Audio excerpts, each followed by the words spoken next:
Sugar Gliders. Hi, Sugar Gliders. Welcome to Chapter 2, Lesson 3, Percents and Decimals. This lesson can also be found in your book starting on page 109.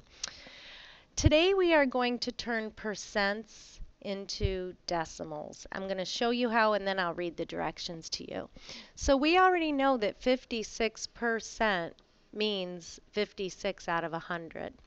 So how do I write 56 hundredths using my place value?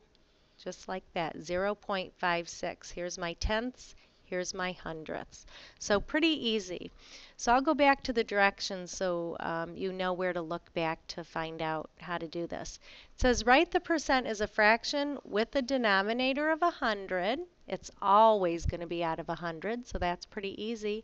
And then number 2, say the fraction using place value, and then write it as a decimal. So 8% means 8 out of 100. I have to remember my place value, 0. Here's my tenths, here's my hundredths, so it must be 0.08.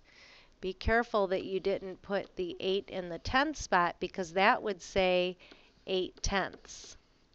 That's not the same number is 800. So that's not the correct answer.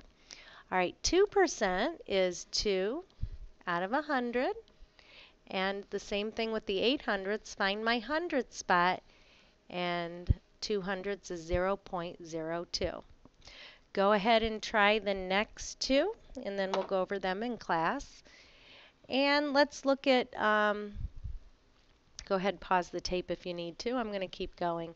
Let's look at how to write a decimal as a percent. So this time we're starting with a decimal. So we're going to write it as a fraction with the denominator of 100. And why 100? Because then we know percents always mean out of 100. So it's going to be important this time to actually get my denominator to be 100.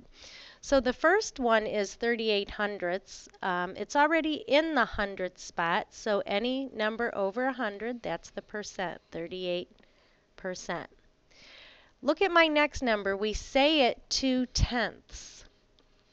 All right, I need to rewrite it in hundredths so that I can write it as a percent. So if I add a 0 here, remember that does not change the value.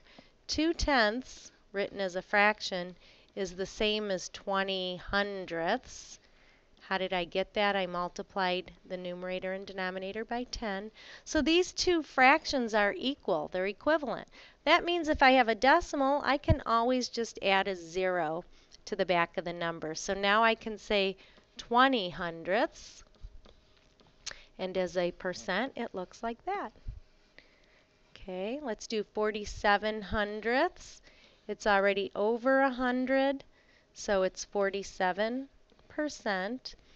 This says 5 tenths. Don't forget, 5 tenths is the same as 50 hundredths. So this is a percent isn't 5%, it's 50%. That is all you need to know for today. Writing percents as decimals and decimals as percents. See you in class tomorrow. Have a wonderful night, Sugar Gliders.